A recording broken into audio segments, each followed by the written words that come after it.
Brigade criminelle de San Francisco. Affaire 052 51 45. Jack Miller. Pièce à conviction. Un flacon d'autobronzant en spray, accompagné d'un mot. Pièce à conviction. Une perruque synthétique pour homme. Pièce à conviction. 11 cigarettes de marijuana. Pièce à conviction. Une bouteille de boisson protéinée. Traces de sang visibles. Pièce à conviction. Le corps d'un homme blanc. De multiples brûlures occasionnées par une électrocution. Contusion au genou droit et à l'épaule. Voici pour les éléments du dossier. Tu reprends du café, mon ange? Je veux bien, Trésor. D'accord. Ils vont me massacrer sur ce sujet. Parfait. Généralement, quand tu dis ça, tu récoltes un 17. T'exagères. On va faire un match et j'enchaîne avec ma nuit. Alors marque un maximum. Je vais me gêner. Révise bien.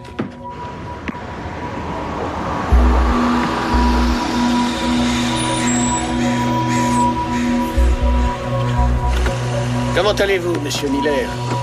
Ça va, Franck.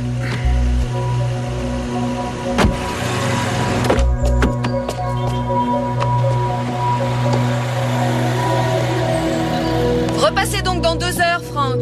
Bien, madame Legato. Merci, Franck. Je vous en prie. Me revoilà. Comment tu vas?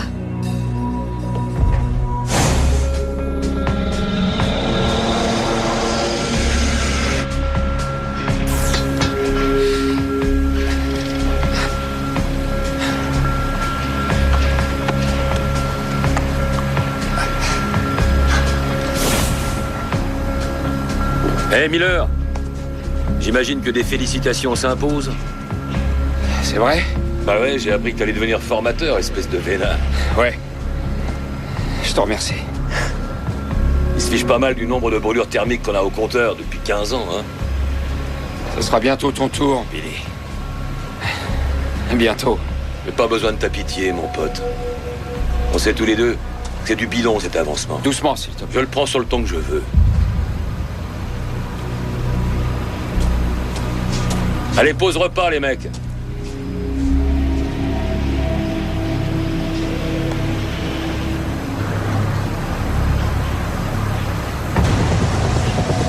Leur stand sandwich est trop naze, Jack.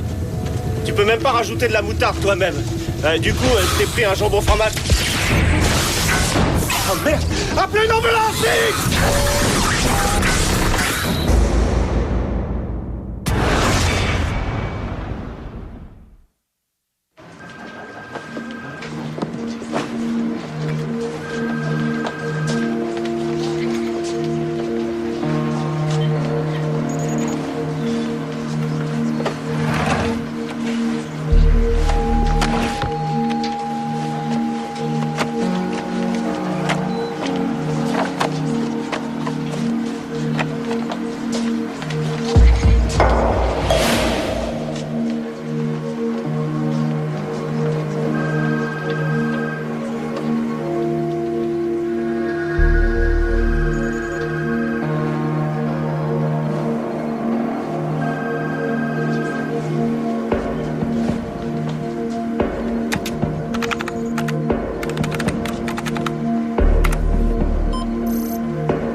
Registre de consultation des pièces. Fichier introuvable.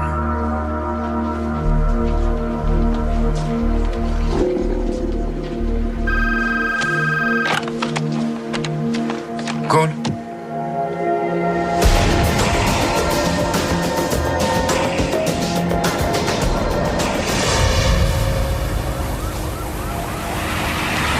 Stevens, vous me faites le topo? Lui, c'est la victime. Non, sérieux, je m'en serais pas douté. Son épaule est luxée à 2 endroits, ici et ici.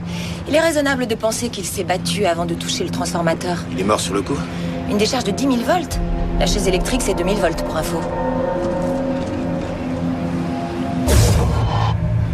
Une électrocution, ça entraîne des saignements? Quelquefois au niveau du nez et des oreilles, mais il ne présente aucun signe d'hémorragie.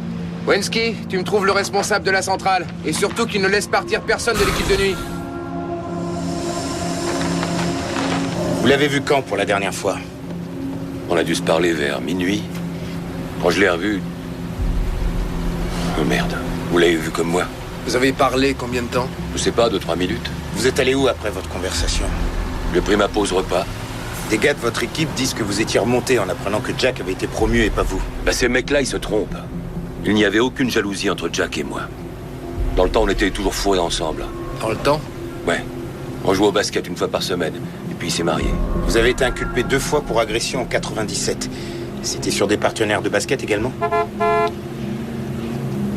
Écoutez, il y a des années de ça, j'aimais bien taquiner la bouteille. C'est certain. Mais c'est fini cette époque.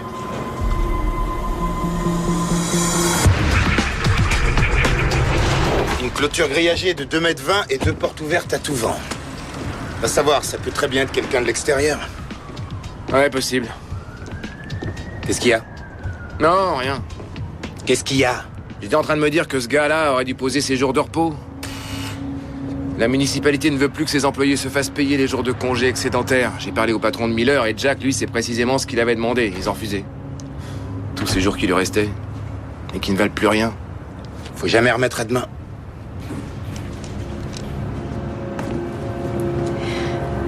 On avait fêté notre premier anniversaire de mariage il y a 3 semaines.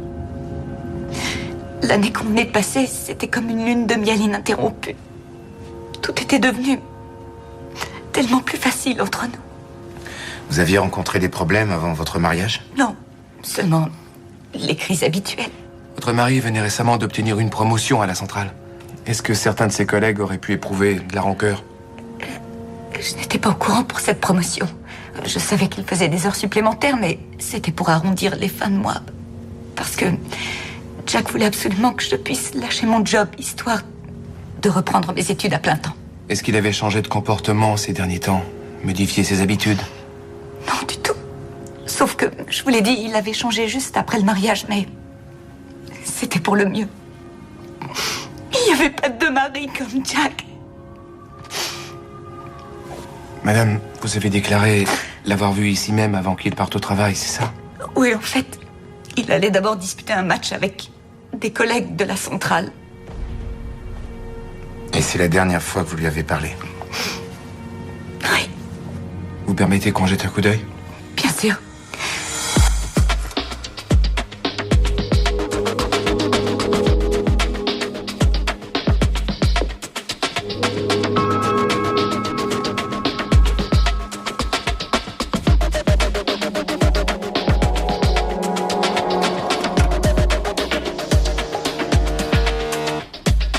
C'est quoi les initiales de sa femme? Quoi? Cheryl Miller, initiale CM. Mais encore? Tu peux me dire qui est SL?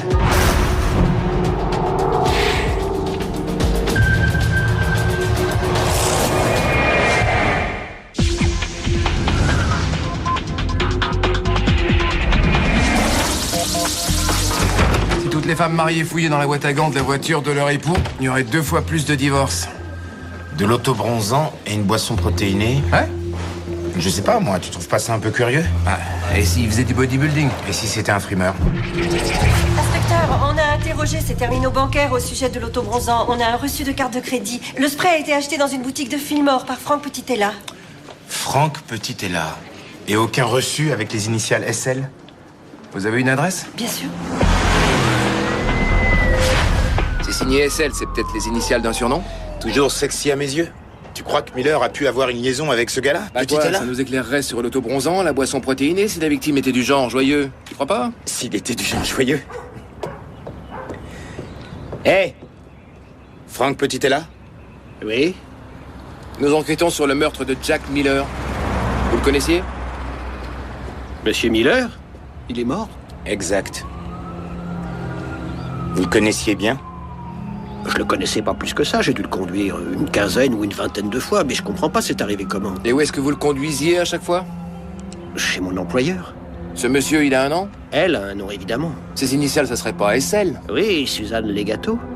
Je suis son chauffeur. Est-ce que vous avez acheté un flacon d'autobronzant pour Monsieur Miller de la part de votre patronne? Oui, elle me l'avait demandé pour gagner du temps. C'est pour moi? Qu'est-ce que c'est? Ne l'ouvre pas en présence de ta femme. À quelle heure avez-vous vu Monsieur Miller hier? J'ai dû passer le prendre vers 15h comme d'habitude. Ensuite, il est resté avec Mademoiselle Legato, je dirais, pendant 2 heures et je l'ai ramené près de chez lui vers 17h30. Vous avez une liaison à votre avis? J'avais comme instruction de le prendre à 2 pâtés de maison de chez lui et de le déposer à 50 mètres du cabinet de ma patronne. Alors je ne sais pas, peut-être qu'il finissait à l'hôtel après.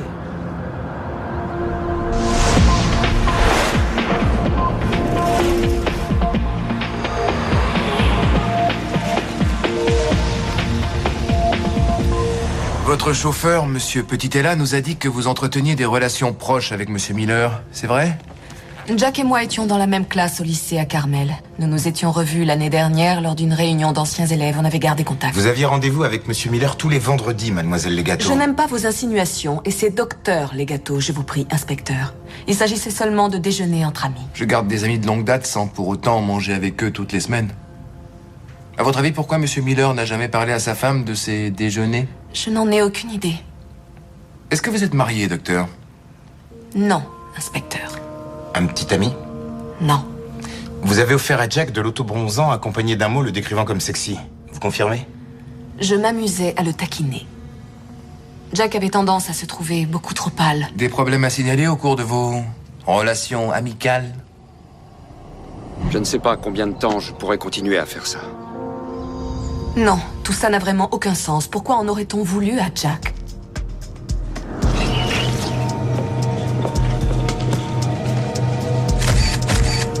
Monsieur Miller a investi dans une très belle moumoute. Une moumoute? Une perruque. Il porte un postiche capillaire synthétique de très bonne qualité. Monofilament, implantation manuelle. Je parie qu'il a fallu 5 ou 6 rendez-vous pour la réaliser. 5 rendez-vous pour un postiche. Saviez-vous qu'en moyenne, une femme passe 20 minutes à s'occuper de ses cheveux? Ça fait un peu plus de 16 mois de sa vie éveillée. On a des façons d'occuper notre temps. L'autopsie est terminée, seule? Il nous reste encore les organes vitaux. Du nouveau à propos du spray autobronzant? Monsieur le parfait époux avait peut-être une liaison avec une copine de lycée, alors c'est un suspect potentiel. Sa femme aussi, du même coup. Eh bien, celui ou celle qui a tué Jack Miller n'est pas vraiment du genre soigneux. Nous avons les résultats du prélèvement de sang recueilli sur la bouteille qu'on a retrouvé près de Miller. Le sang n'est pas le sien. Je veux un prélèvement ADN sur la copine de lycée. Ce sera fait. Et tant qu'on y est, même chose pour les ouvriers de la centrale. Madame Miller, vous permettez que je vous pose à nouveau quelques questions? D'accord. Je vous dis qu'elle est pas à moi, cette cam. J'ai décroché Ça vous ennuierait si on sortait prendre l'air, inspecteur? Bien sûr que non. Par là.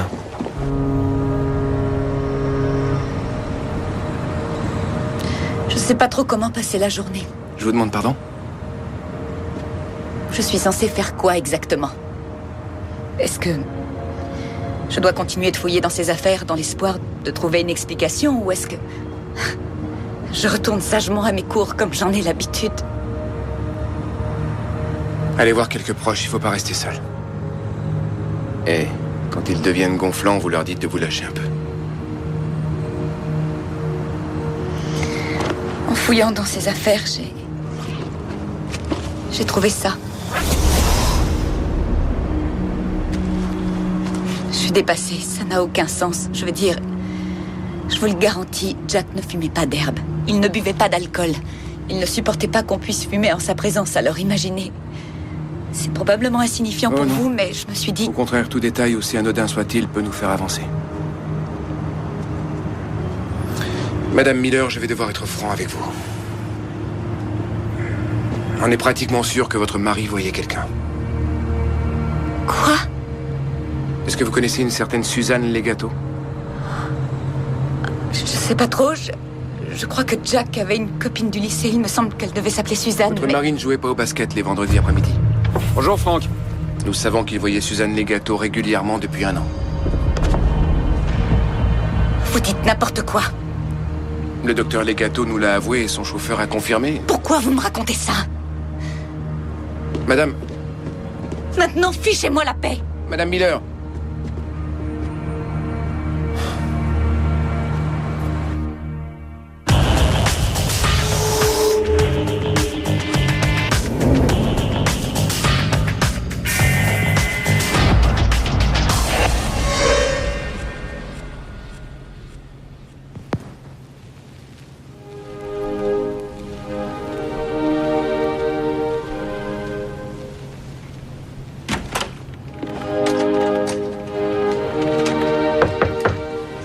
Vous attendez la visite d'une femme?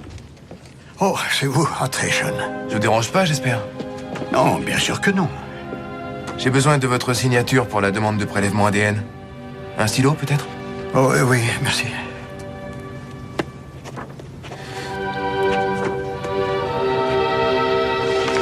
Je vous croyais jazz, plutôt? Beethoven a su saisir toutes les nuances de l'âme humaine. Je n'avais pas écouté ce concerto depuis 63 ans. 63 ans.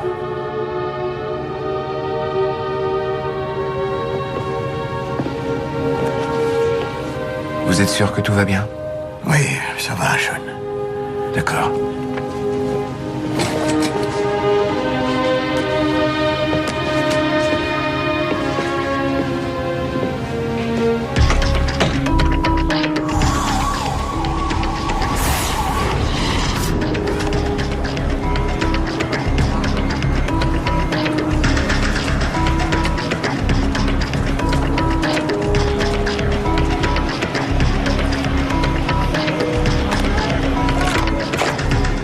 On avait proposé le poste à Jack une semaine avant, mais il avait exigé un délai de réflexion. Quand il est arrivé hier, en début de soirée, il a demandé à me parler. Il a refusé l'offre.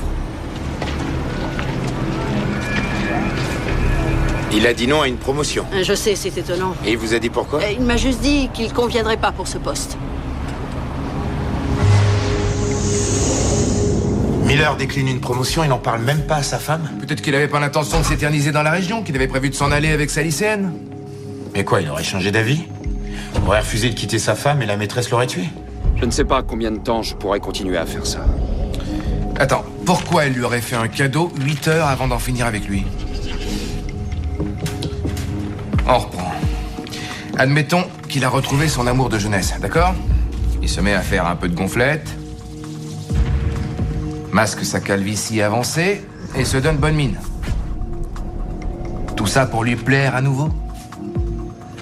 Non, il y a un truc qui nous échappe. Ouais. Il doit y avoir un autre lien entre ces pièces à conviction. Bon, on fait le point? De quoi on est sûr à 100%? Que Suzanne Legato voyait Jack tous les vendredis à la même heure, mais dans les hôtels du coin, on ne leur a jamais donné une chambre. Et pourtant, le docteur Legato lui écrit « toujours aussi sexy à mes yeux ». Tu crois qu'ils étaient pas ensemble? Pas forcément. Alors il y a quoi entre eux? C'est quoi sa spécialité? Je crois qu'elle est radiologue. Radiologue. Et si elle était à usage thérapeutique, cette herbe? Peut-être qu'elle n'était pas sa maîtresse, mais son médecin, tout simplement? Pourquoi il voyait un radiologue? Il avait un cancer? Tous les vendredis après-midi, 2 heures, pourquoi? Une séance de rayons? De la chimio? Et si en fait elle suivait Jack Miller? Et il l'aurait caché. La perruque contre les effets de la chimio, l'herbe contre la douleur, la boisson protéinée pour reprendre du poids, et l'autobronzant pour cacher son teint pâle. Ça a l'air dingue, mais... Il le cachait à sa femme alors que tout allait pour le mieux depuis presque une année. Oui, mais juste après le mariage, il arrête l'alcool et il va à l'église régulièrement. Et c'est peut-être pas le mariage qui l'a changé. Carcinome hépatocellulaire. Avec métastase avancée au rein et nodules. Combien de temps lui reste-t-il à vivre?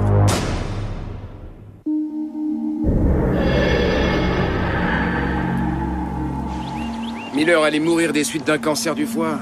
Voilà pourquoi il a refusé une promotion. Il a dit qu'il ne conviendrait pas au poste, c'est ça? Qu'il le cachait à sa femme, il devait également le cacher à son boulot, tu peux en être sûr. Ouais. Ah, plus qu'un mois à vivre et cet inconscient prend même pas ses jours de vacances. Ça passe pas, on dirait. Ce que je dis, c'est qu'il aurait pu emmener sa femme en Grèce, dans les Cyclades, à Santorin. Santorin? Là ou ailleurs. Je croyais que t'avais chopé la diarrhée et qu'on avait volé le sac de Julia Ouais, là-bas. bon, t'as compris l'idée. Madame Miller nous a remis le dossier médical de son époux. Nulle part il n'est question d'un cancer ou d'un quelconque traitement. En revanche, l'autopsie a révélé qu'on lui avait fait des rayons et de la chimiothérapie. Autant vous dire que si vous lui avez fait suivre un traitement en dehors du protocole, vous avez enfreint la loi. Son suivi médical était confidentiel, c'est précisément ce que Jack souhaitait. Les patients ont tous droit au secret médical, même une fois décédés. Au point de cacher son traitement. Jack voulait que personne ne soit au courant.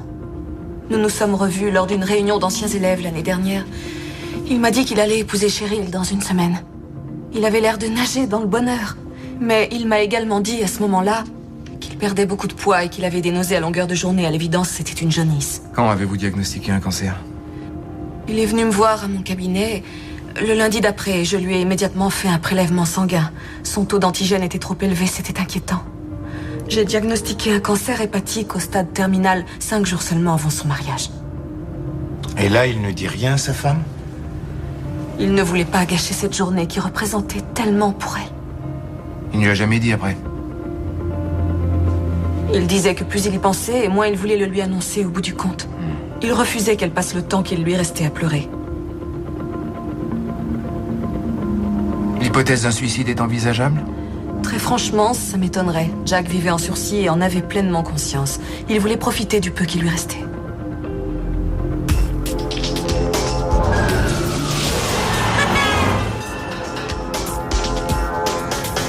Une seconde. Qu'est-ce que vous dites? Votre mari voyait le docteur Legato parce qu'elle avait décelé chez lui une tumeur maligne au niveau du foie. Jack avait un cancer? Oui, madame. Je croyais qu'on l'avait assassiné. Nous poursuivons notre enquête. Ce n'est pas la maladie de votre mari qui a causé sa mort.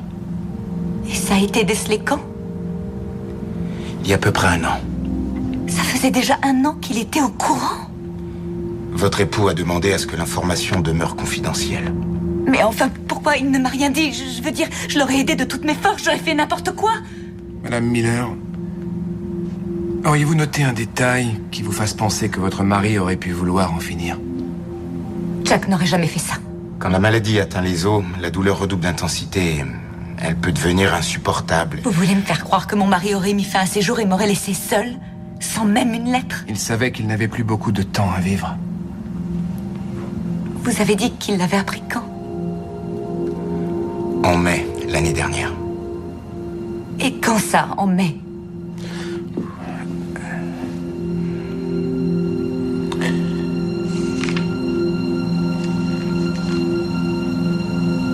En date du 14. C'est pas vrai, je rêve. Le 14. C'était 5 jours avant qu'on se marie.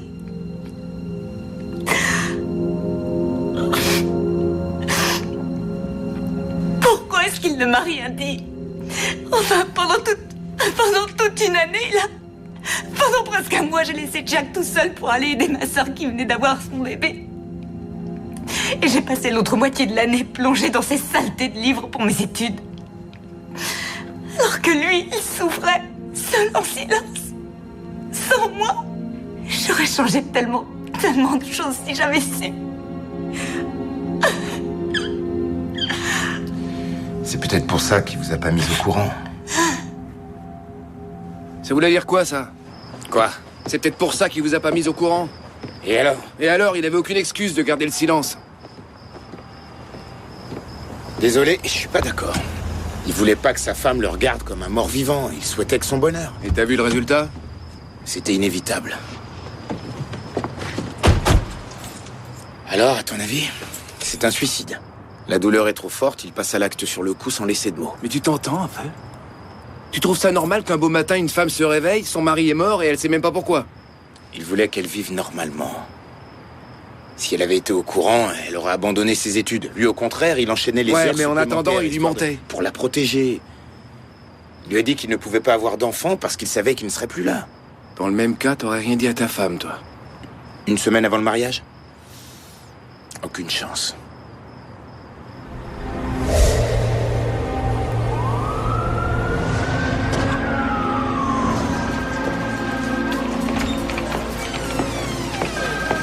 Cole? Oui? On peut se voir? Bien sûr, lieutenant. Fermez la porte, Chen. D'accord.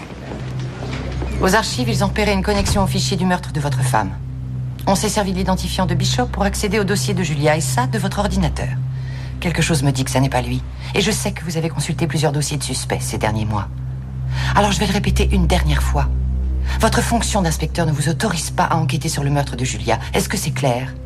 Vous savez pourquoi Bishop a lui aussi été écarté. Je ne tiens pas à ce que ça se reproduise. Il manque une fiche de consultation de pièces. Fin de la discussion. J'ai été clair, inspecteur.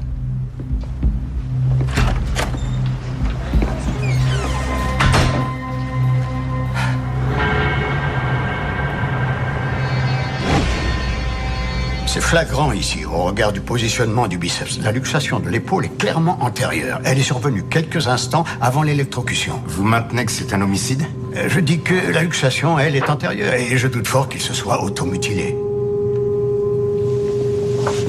C'est bon pour moi, Cole. Votre avis, Sean? Je parie que c'est un suicide. Il ne supportait plus la douleur et il n'a pas eu le cran d'avouer à sa femme. Encore un geste lâche de la part de Jack Miller. Dans le suicide, il n'est pas question de libre arbitre. N'essayez pas d'excuser. Se suicider, c'est faire un choix. Ce gars-là était un salopard égoïste. Un peu de respect pour la victime, Sean. Oh, mais je lui en témoigne, moi, du respect. Autant qu'il en a témoigné à sa femme. Il ne lui a pas accordé le droit de lui dire au revoir. Ni de faire son deuil. Juste une mort soudaine. Vous savez ce qu'on ressent? Oui. Est-ce que vous avez la moindre idée de ce que j'aurais donné, rien que pour une seule heure avec Julia avant qu'on la tue? Ce type en avait la possibilité et en a privé sa femme. Je ne condamne pas son choix. Oh, je rêve. Sol. Vous aussi maintenant? Pourquoi? Pour qu'elle vive quelques mois de plus sur un petit nuage avant que son avenir soit foutu en l'air? Il arrive que certains principes passent au second plan quand il est question de survivre. Ça me dépasse, j'arrive pas à croire que vous trouviez des excuses à cet enfoiré. Vous n'avez pas été obligé de faire son choix. J'en ai fait pas eu la chance d'avoir le choix. Légère nuance. Parce que je vais vous dire, toute personne qui sait sa fin proche et qui la cache à sa famille est un trouillard. Taisez-vous un peu, Sean. Ça suffit maintenant. Vous ne savez pas du tout de quoi vous parlez. De quel droit vous vous permettez de juger cet homme? C'est justement le droit, figurez-vous. Quand vous perdez de façon abrupte un être que vous aimez, ça vous marque pour le restant de vos jours. Vous croyez peut-être que je l'ignore.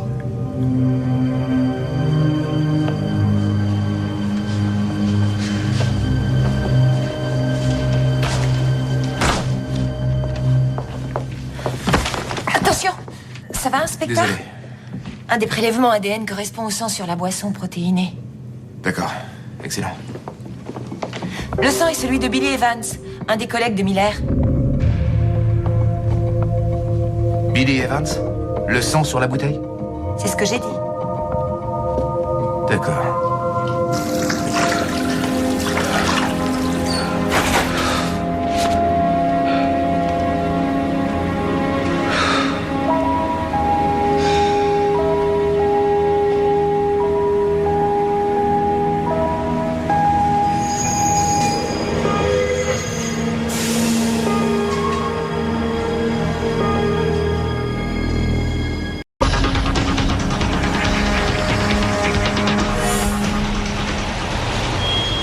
Bonne soirée. À demain. Qu'est-ce que ça veut dire, les gars? Bien, c'est beaucoup, Allez, on y va. Non, attendez. Faites pas ça. Pas devant mes gamins.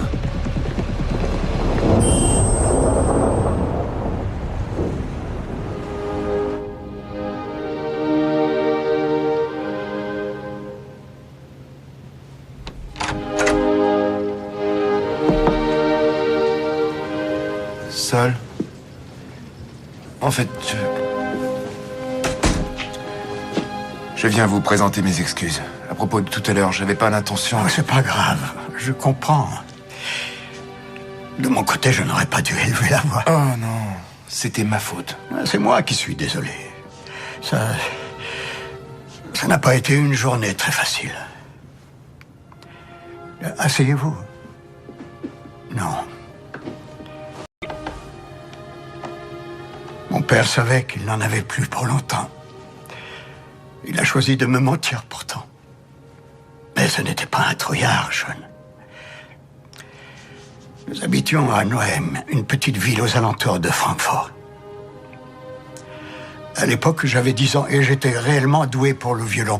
Je jouais vraiment bien. Un beau jour, mon père est rentré à la maison et m'a annoncé que j'allais entrer dans un pensionnat pour apprendre la musique. J'étais enchanté comme tout. Il a ajouté que c'était une école très stricte et que je ne pourrais apporter que mon violon. Alors, je l'ai replacé dans son étui. Et nous avons voyagé pendant 3 jours en train pour nous y rendre. Et moi, j'étais tellement content que je piaffais d'impatience. Et alors, mon père a dit qu'aussitôt notre arrivée en gare, je devrais sortir mon violon de son étui et me mettre à jouer un concerto de Beethoven pour les instructeurs. Donc, quand le train est arrivé à quai, je suis sorti sous la neige dehors et je me suis mis à jouer le concerto en ré de Beethoven. Très vite, mon père s'est approché de moi et m'a murmuré à l'oreille « N'arrête jamais de jouer, n'arrête jamais de jouer ». Et là, 2 hommes en uniforme l'ont attrapé par le collet, poussé pour qu'il rejoigne une longue file d'attente. Je ne comprenais rien à ce qui se passait, j'étais complètement perdu et terrorisé. Mais j'ai continué à jouer. Et là, j'ai senti quelque chose de glaçant pressé contre mon cou. C'était un revolver. Et l'homme qui le tenait était furieux contre moi. Il a pointé le canon de son arme sous ma gorge et il allait appuyer sur la détente quand un autre homme en uniforme l'a violemment écarté tout en hurlant que Beethoven était un grand héros allemand et un vrai patriote. Cet homme-là était un Gruppenführer, un des plus influents généraux SS de l'armée. Les 18 mois qui ont suivi, il m'a gardé à Auschwitz. Je suis devenu son musicien à temps plein. Il me faisait jouer pour animer les soirées entre officiers SS. Vous savez, les nazis vouent un véritable culte à la musique des compositeurs allemands, et en particulier Beethoven. Et ça, mon père le savait. C'est la toute dernière fois que je l'ai vu. Son mensonge m'a sauvé la vie. Sol. Ouais. Monsieur Evans, c'est dans la salle numéro 1. Oui, d'accord.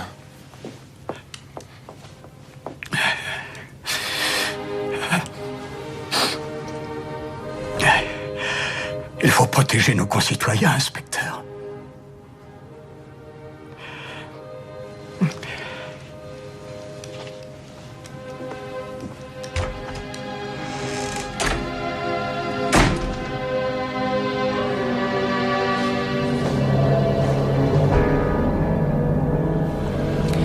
Je vous le jure, inspecteur, jamais je me suis approché de lui. Ben voyons.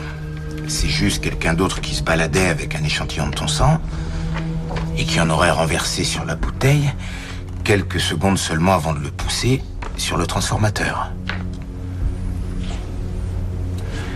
Billy, je te propose un petit pari. Si jamais c'est moi qui le gagne, tu signes cette déclaration sous serment.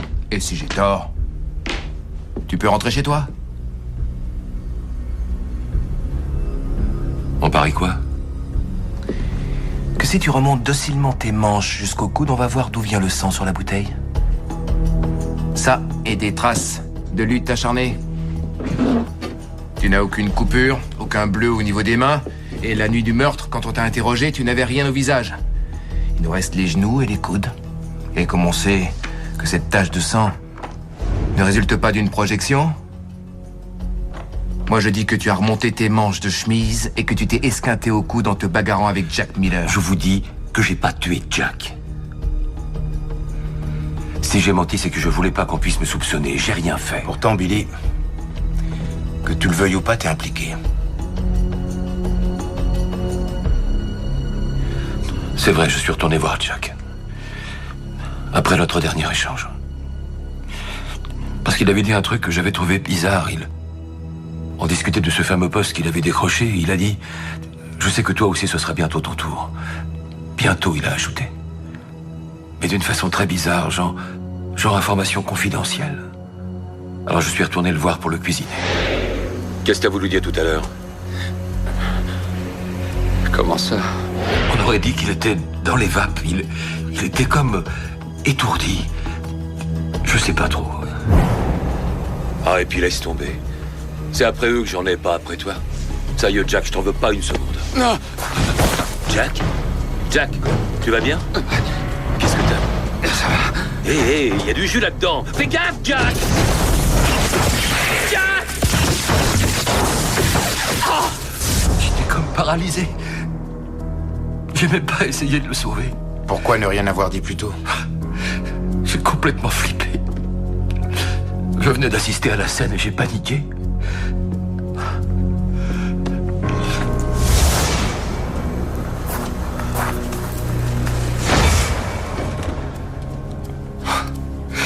Franchement, plus j'y repense et plus je me dis qu'il était déjà mort quand il a touché le transformateur. À moins d'avoir fait chirurgie ou d'être diplômé en sciences médico-légales, sa version est parfaitement crédible. La luxation de l'épaule, les multiples ecchymoses, tout est rigoureusement cohérent. Eh ben, ce mec-là aura pas eu de répit, décidément. Non, ni sa femme d'ailleurs. Vous savez quand on dit que la foudre ne tombe jamais deux fois au même endroit? Ça arrive tout le temps pourtant.